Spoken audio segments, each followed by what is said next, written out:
Alrighty, legends, welcome back to another Pokemon Fire Red speedrun, and this time we are doing it with Venusaur. So if you guys haven't already, please do make sure you like and subscribe and follow the GWSHARPY RPG YouTube channel, because there will be a lot more of these style Pokemon videos coming out in the future. As you can see, we get away with beating the rival, and after 25 long minutes of going through the Viridian Forest, we make our way through to Brock. And obviously, as you can imagine, it's pretty quick. It's a couple of Iron Whips, and it's all over Red Rover. I really do hope you guys enjoy this series of these speedruns. I've really enjoyed them. If you do have any suggestions for me, please do leave them in the comment section below. I know I abandoned this channel a little bit in 2025, but I do plan on doing a lot more content here in 2026, including some videos where we have some challenge runs and we just do some regular playthroughs as well. You can see there we get Ivysaur, which is nice. I love Ivysaur's design.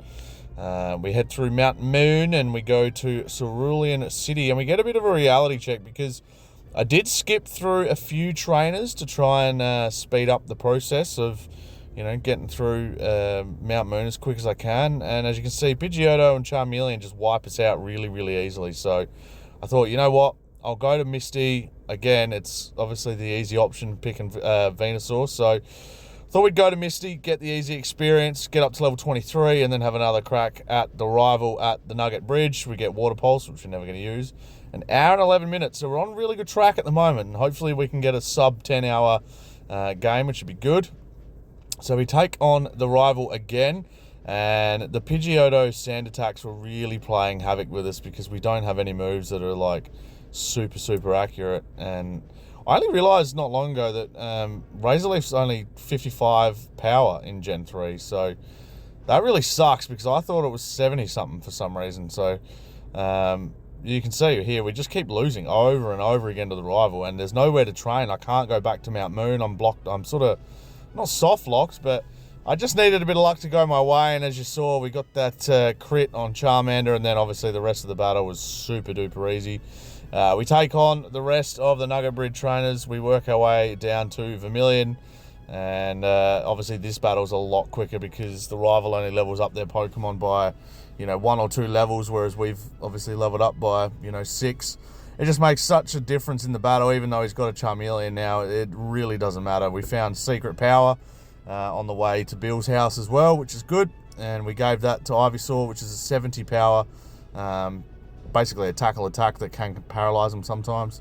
So yeah, it was really handy to have that. Polished him off. We went and got cut from the old man, the captain, and then on to Surge we go. I had a lot of trouble trying the puzzle this time. I probably wasted about 10 minutes in-game time trying to get it. It took me a while. It was really frustrating. But obviously this battle is not too hard either as a grass type. It's the easiest Pokemon for the first 3 gyms, and obviously the rest of the game is a little bit more challenging for Ivysaur, but I do enjoy starting off. I don't know why I picked Venusaur. I don't even know if I really want to do all the starters. I just had a hankering to just play as Venusaur for once. I never ever really use it. So as you can see, we polished off Lieutenant Surge pretty easy. 2 hours are gone now after beating the 3rd gym, and then obviously one more battle on the way to the Rock Tunnel, and we evolve Ivysaur into the big bad boy Venusaur. And I'm looking forward to getting stuck into the rest of this game with him because I think he's going to be an absolute beast. So we get through Rock Tunnel, which was, as you can imagine, pretty easy for Venusaur. We then head over to the game corner, polish off all the easy Team Rocket trainers, and we actually stack on a whole bunch of levels. I tried to skip a few trainers in the Rock Tunnel. I tried to skip a few trainers on the way and in the game corner, but the grass Pokemon just level up so quickly in this game. Well, at least Venusaur does anyway. I noticed the difference between like him and say using like a Charmander. I'm never normally this high a level at this stage of the game, to be almost level 40 taking on Giovanni. So bit of a privilege, and it also means we can kind of take the game a little bit easier and skip a few more spots along as we go. And then obviously he brings out his big boy Kangaskhan, and yeah, it's fun, this strategy with Venusaur. I was a bit concerned for like later in the game when we come up against the poison types and the psychic types, and the rival was, you know, obviously not going to be a challenge for now, but getting up to later in the game, I had to start to think about what I was going to do in terms of strategy. Because even in this battle here with Kangaskhan, I was just thinking like, geez, Razorleaf is not, when it doesn't crit, it's really not that strong. So I really do, I think this was the battle that made me go, geez, I should have swept him pretty easy, and I didn't because I had Razorleaf, which wasn't, you know, that great of a move. We're obviously 3 hours and 6 seconds in, getting to Erica now. Again, it's a grass poison versus grass poison battle. But we've got 12 levels on her, and Secret Power pretty much does the trick. We get stun spored straight away by Victory Bell. Luckily, I was smart enough to put a Cherry Berry on. You'll notice in this run too, when we, you know, in the battles that we lose and stuff like that, I do try not to use any potions or full heals or, you know, stuff like that. It's just kind of like a self-imposed rule. I try not to allow myself to take any like shortcuts. Obviously shortcuts in terms of like trying to get through the game as fast as possible, but just shortcuts of like cheesing battles, because I just feel like it would be so easy to put on like full restore after full restore after full restore, and you know, I kind of want to beat the game by, you know, doing it in an honourable way almost. So I try and load up before a battle, and if I can't beat them, then I've got to come up with a better strategy, which is really the game plan. But yeah, Erica was never going to be a problem, but she does give us Giga Drain, which is going to become a key part of our strategy later on in the run. But we head to the Lavender Tower, and this is where the rivals team starts to stretch out, but the level gap is just too big at the moment. You notice that we're just too strong for this whole team. Again, they've only gone up like 5 or 6 levels since we battled him at the Nugget Bridge, and it's just too easy at the moment. I do rate his team. I was going to do an execute run. I actually thought about having a crack at an execute and then evolving it into an executor just for a bit of fun, because I'm actually like a big fan of the design of Executor, not the Alolan one, but the regular one. But I digress. So yeah, we obviously take on the rest of his team and sends out Charmeleon at level 25. The big secret power, I was actually going to try and, you know, use some calcium and some proteins to boost Venusaur's attack stat so that his secret power would be, you know, more reliable later on in the game. But then I sort of didn't really have the money for it, and I was more concerned about coming up with a better strategy, as you'll see here with Koga, who was our first real challenge in the game. Obviously coming up against poison types, we didn't have a super effective move to deal with them at all, and I was a bit concerned with just using Razorleaf now, which is really starting to see some sort of a drop off. Luckily I kept Leech Seed. Back in the day when I was a little kid, the first thing I would always do once I had Bulbasaur or Venusaur was actually get rid of Leech Seed. But, you know, growing up and realising, like, look at Razorleaf there. I mean, I know Muck's level 39, but at the same time, it's just so much weaker. But then you get a little crit like that, and it makes such a difference.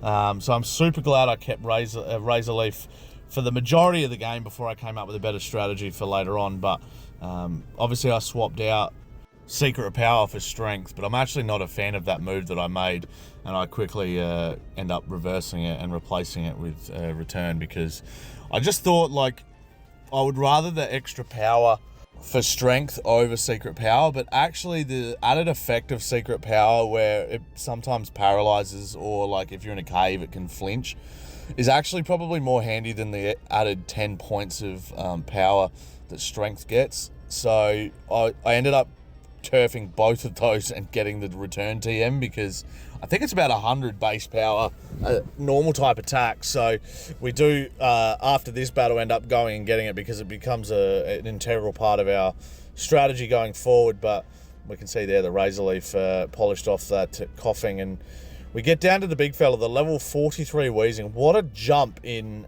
like levels, because Erica's, you know, 29, and then you have a 14 level jump. I know there's a lot of trainers between the 4th and 5th gym, and you can really do them in any order that you want to, but it's just such a big jump. I love these games. The only little thing that I don't like about Fire Red and Leaf Green, and it's literally only one thing, is I'll talk about it later in the video, but the Giovanni not having Rhydon and having a level 50 Rhyhorn instead. But we do get the job done with a bit of luck, which was nice. We had a couple of losses there, but yeah, we get the job done. We get Toxic, which is going to be a part of our strategy again later on.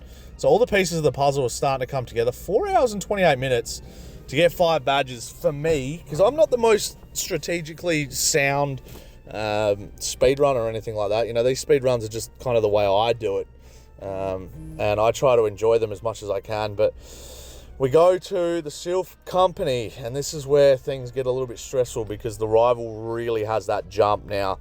You know, basically a 12 level jump from across all of his Pokemon.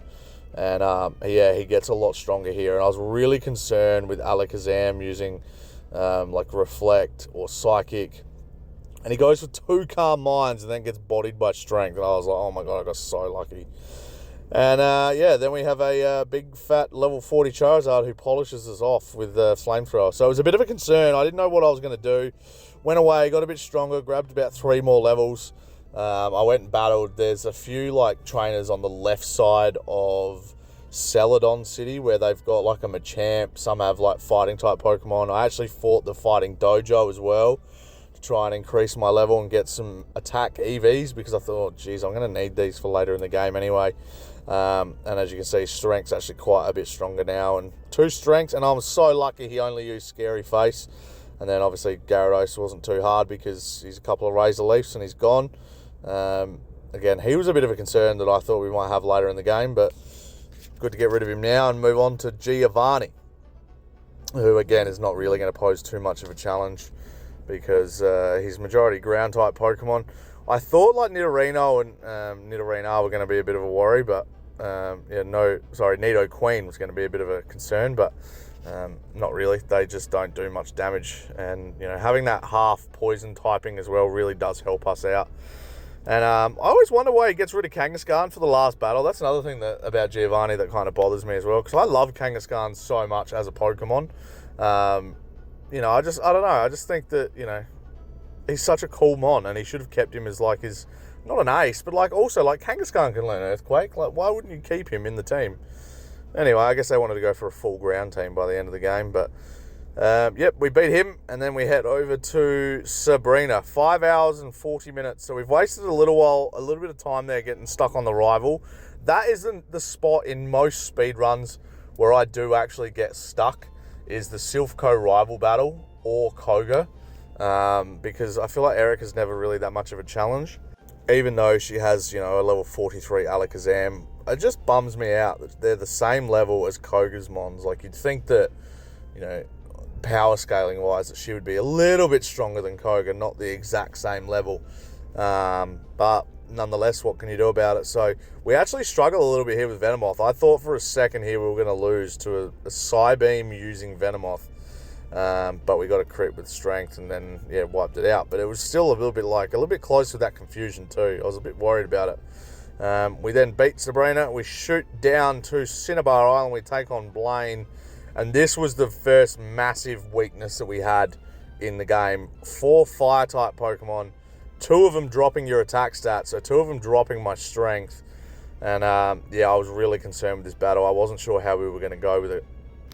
But beating Growlithe and Ponyta pretty easy was always a nice feeling. But I thought this is where in the run I really had to start to work on the strategy of what moves am I going to have at the end of the game. Like, having Fire Blast, that crit was huge, but having Fire Blast used against us from a level 47 Arcanine, I went with Leech Seed to hope that, you know, he wouldn't one-hit KO us, but it just didn't heal us up enough. So the strat then became hope that he doesn't crit and continue to heal ourselves so that he runs out of his 5 Fire Blast PP, and then we can try our best to get some offensive moves in, because I wasn't quite sure what other moves he would have. So I decided to just see what Strength or Razor Leaf would do, and it actually did a bit more than I thought. And then I was lucky enough that he missed with the Fire Blast, and then guess what? Healed up with a Hyper Potion, which was a bit concerning. But the fact that he's run out of Fire Blast now means he has to use things like Bite, and we were able to get the job done. So the strat of Synthesis, really in that battle anyway, proved to be really, really handy. So then we obviously do the job. We skip the 3 islands that you can go to. I wasn't interested in doing that, and it's just completely optional at this part of the game. So I thought, no, I'll go straight through to Giovanni, thank you, who's the ground type master, I suppose. And this level 50 Rhyhorn is the one sort of start point that you can pinpoint that Game Freak or Nintendo decided to make their first change in a Pokemon game to make life easier for children that are playing it, and it really bothers me. It really bothers me. He should absolutely be a Rhydon. And anybody that has a full team, and anyone that's taking on Giovanni at this stage of the game, should absolutely be able to destroy a Rhydon. He has one in Pokemon Yellow and Pokemon Red and Blue, and it really, really bothers me. I don't like it. Anyway, we'll play on. So we take on the rest of his team. Obviously, Nidoking's a bit of a pain because he can be a pretty tough mon. And again, we're starting to realise that, you know, Razor Leaf isn't that good. Obviously, against these mons it is, but against just your regular Pokemon that are in sort of the 50 range that have, like, neutral weaknesses to it. Like, if I was using, like, a Solar Beam or, like, a really powerful grass move here, like a Leaf Blade or something, not that Venusaur learns it or anything, but it would just be so much better because that would be knocking that Nidoking off really easily. But we get the job done pretty easy nonetheless, and we've got our 8th badge, which means we have an extremely tough rival fight coming up on the way to the Pokemon League. And you'll notice we're only about halfway through the video because we do get stuck, and we get stuck pretty bad. This fight actually doesn't go too bad for what I thought we were going to do. I genuinely didn't think I was going to get past the Pidgeot. But we take on Alakazam, we hit him with the return, so we've got the return strat in play now. But a level 53 Charizard, which is what always baffles me as well. Like, why wouldn't you just give him a level 50 Rhydon? Rhyhorns are so weak. Anyway, it drives me nuts. So we lose, and we have to try and come up with a different strat. What we're going to do, I don't know. But I thought, you know what, we'll go and get a couple of levels, come back, keep flicking the returns, and so then we decided we just needed a bit of luck. I really just needed him to spam like a Scary Face or something so that I could get the Leech Life off that could maybe buy us an extra turn. It doesn't happen there. Flamethrower is obviously too tough. But right here, he goes for Scary Face. Just enough health to hang on from Flamethrower, and we knock him out. Now is where I have to be really smart. And it would be really nice if I gave myself the Giga Drain TM right now, because I could, you know, one-hit KO Rhyhorn and completely heal up super easy. But nonetheless, he's gone. Execute hasn't evolved yet, which is really nice as well. We get paralyzed. That's not too bad. We hit him with return, and he's gone. And then obviously the Water-type Gyarados. Not too much of a challenge, even if he is going for the Water Hydro Pump strat. It only does like 19 health, so we're pretty safe here unless he had like a Hyper Beam or something like that. We beat Gary. I think that took us about 4 tries, and we get to the start of the Pokemon League, 8 hours, 21 minutes, and I really did want to try and get through this as quick as we could. So, in case you guys didn't know, I was at the start of the series. If I lost to the Pokemon League, I would genuinely go back, train through, and not restart a battle, but I decided to change. This is why I don't have the old times on the side of the border anymore, because I was keeping track of scores of the other times that we did, but with the Teddy Ursha run, I spent so much extra time going back through the Pokemon League over and over. And I was watching a video the other day where someone just like saves it in front of the battle and just redoes the battle over and over. I think it was Madrybred. So I thought, you know what, I might try that strat instead and just like change my TMs or change strats, you know, if something's not working. So obviously the first 2 battles here with Lorelei and Bruno aren't too hard because, you know, they're all super effective damage for us. So it works completely in our favor. And I also, you'll notice once we hit Lance, or Lance, depending on how you say it, I do put on a bunch of rare candies, which we found throughout the game. I do not use any rare candy cheats whatsoever, but throughout the game you can locate 7 to 8, I believe. So we pick up every rare candy we can throughout the game, and I always save them for the Elite Four, because when you get to this situation where you're about to take on a full team of poison types after we beat Bruno here, it is really tough to try and get the job done, and especially having return as a move. Like, we can't even use that against any of our, well, 3 out of 5 of our Pokemon. So yeah, we get the job done against Bruno. We take on Agatha, level 71, but we have to go for the Leech Seed strat because Gengar's used Double Team, and that is a royal pain. So we're basically just trying to stall for time against Gengar. We go for Razor Leaf. We get a huge crit, which means we should be set for the rest of the battle here, because You know, the only other problem will be the other Gengar, but, you know, Air Cutter, you just didn't want to crit. We didn't get one that time, which was nice. So 2-hit knockout. Haunter is a problem. Now, the reason Haunter's a problem is he has Hypnosis and he has Dream Eater. So what it does is it's super effective against us, and it also heals him up heaps. And I think Dream Eater is actually is more powerful than Psychic, and it's a Psychic type attack. So I think it's 100 power. So this was really, we actually lose here. We beat Haunter, but Haunter does enough damage that we can't get the job done. So we're asleep going into Gengar, and we barely wake up by the end of the battle. We just get absolutely bodied by it. I was so frustrated playing this by myself, and I was just like losing my mind that I couldn't beat Agatha because I slept for like 5 turns twice against Agatha. It was drilling my head in. And I was lucky enough that I had Synthesis so that I could heal up and do all that sort of thing. But then guess what? He puts me to sleep. He knocks me out. And I was just honestly super frustrated. We gave this one a really, really red-hot crack too. Like I honestly thought after we took out the first Gengar with the critical hit at the start, we were going to get the job done. But he locks us into a nightmare. So not only do we have a Dream Eater Haunter, but we've got a nightmare using Gengar.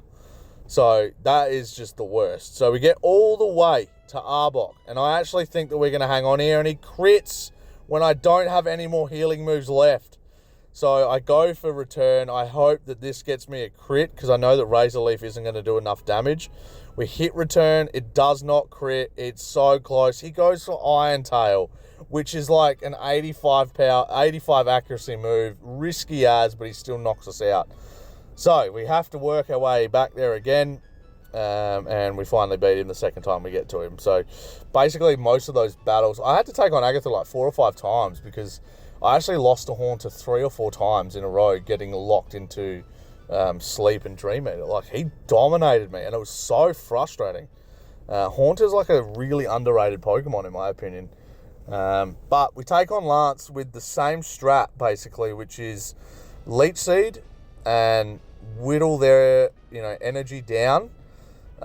We do add 1 more move, or maybe 2 more moves, maybe 3 for the final battle. You have to wait and see. But as you can see, he has the amount of full restores that I had to put up with in this run was driving me nuts, because it was such a challenge to try and beat these mons with just a grass type. So using return was starting to, wear pretty thin as well. Aerodactyl, obviously, part rock, so I knew Razor Leaf would do a fair bit of damage, but also his wing attacks were doing just as much damage to us. So I don't know why I went for Leech Seed there. That was the dumbest move ever, but we'll take it. It's like a free attack that knocks him out almost, but I could have really used that for the final battle. Now the big boy Dragonite goes for Outrage and knocks us out. So we work our way back to him, and I also give myself all those rare candies to really give that sort of spike in level as well, because now we're nearly 20 levels higher than Dragonite.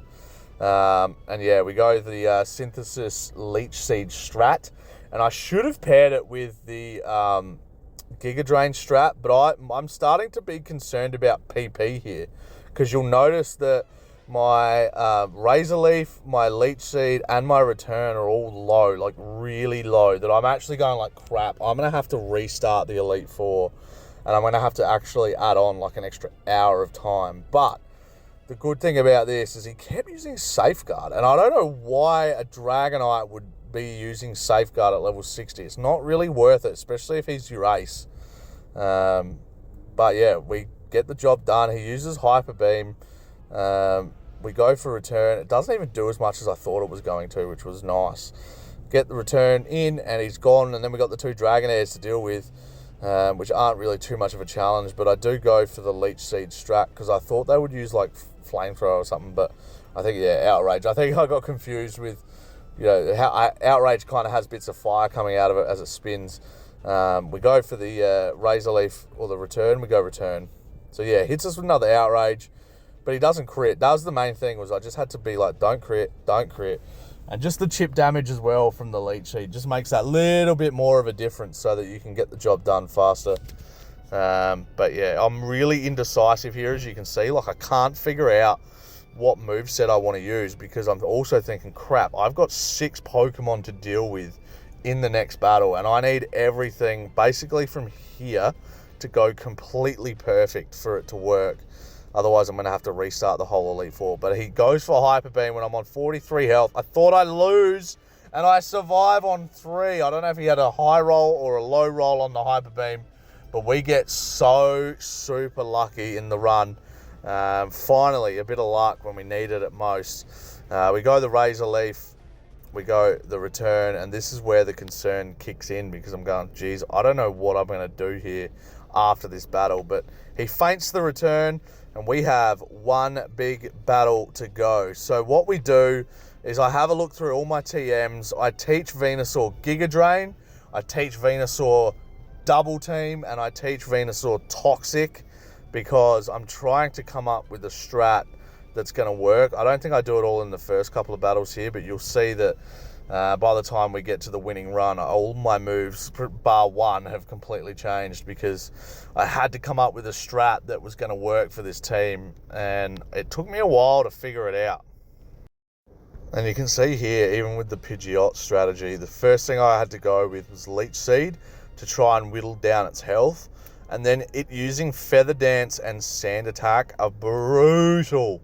It also has Aerial Ace, so it was just going to cook me the whole time that I was doing this. It was really going to make the rest of the run, like beating this team, basically really challenging, because obviously having the accuracy lowered as well was just such a concern for later on in the battle, and it really actually undid me a few times. We get the job done against Pidgeot there, but then Alakazam uses Reflect, which means the rest of the team's defenses are going to be raised, and we get wrecked by 2 Charizard Fire Blasts. We go back in, we try again, we get Charizard poisoned with Toxic, but we just don't have the luck. So right now you can see we got Giga Drain instead. We pair that with Leech Seed to try and, you know, get as much health back as we physically possibly can. We start double teaming too, so that the moves are less likely to hit us, because I don't think any other of his moves are 100% accuracy, but obviously him using the full restore really hurts us, because that means that Toxic will be gone, so we're going to have to keep applying that, and we're running out of Toxic. It's such a stressful end to the run here. So I decide, I don't know what I'm going to do. I've only got 1 Giga Drain. I'm going to just have to waste some double teams, because I've got a bunch of Amused, and my evasion can't go any higher, but at the same time I've got like 4 more Pokemon that I have to get rid of, or 3 more, and I've only got 1 attacking move left, and I've only got a couple of Toxic, and I've only got a couple of Leech Seeds. So I really am in a tight spot here, where I just have to either stall them out or get lucky. So 3 Toxics and 1 Leech Seed. So I go for Toxic on Executor. I know that he is going to be a challenge going forward here. He uses Light Screen, which raises their defense. I am at full evasion right now, and he hits us with Egg Bomb, and I could not believe it. I go for Toxic again, which means we've only got 1 left, so I'm going to have to go Leech Seed on one of his Pokemon and Toxic on the other. We get pretty lucky here. We go with Venus, but he gets us to sleep, and again, we stay asleep for so long. It's so frustrating, this run. I don't know, just the status conditions and stuff like that. But luckily, having Toxic on the team was such an important role in taking out the rest of his lineup, and I'm trying to figure out here again, what do I do? I'm just going to have to waste the last double team. But what actually happened here was, because I was fast asleep, I actually was able to save the PP. Like, I didn't have to waste them. The other thing I thought about doing was maybe throwing Pokeballs to try and save some turns, but obviously we get rid of Ride on 1 hit. We completely heal up again. And then basically we hit him with Leech Seed. Toxic misses, which is a real pain, because that would have made it a lot easier to knock him out. But then we just have to go for Double Team or Giga Drain. We go for a Giga Drain. It connects. It almost knocks him out. It leaves enough health just for a Leech Seed to suck the last bit of life out of him. And we finally beat our rival, and the run is complete. Now, let me know what you guys think. If you've made it this far, please comment if you enjoyed that. What do you think the time is going to be? It is a pretty quick time. I'm pretty happy with it. Let's have a look and see what the Hall of Fame says. Venusaur solos the league by himself. 9 hours and 13 minutes. I'm reasonably happy with that. I'm obviously not an expert speedrunner, but I'm okay with 9 hours and 13 minutes. That doesn't bother me at all. Nice to get the run done. Nice to have a bit of fun with it too. Let me know in the comment section below what run you want to see next. I would love to know if there's any certain special mons in, you know, the first 3 gens that you guys would like to see. Obviously, I've done a few already. So if you want to go and watch all those, make sure you do, please. At the same time, I would love to find out what other ones you would like to see me do. Otherwise, I'm just going to try and come up with some on my own that I might want to use. All right. Thanks for watching, guys. Hopefully you enjoyed. If you did, please make sure you subscribe, and I will see you guys in the next Fire Red speedrun. We also might be doing some Ruby speedruns as well. Bye for now. Peace.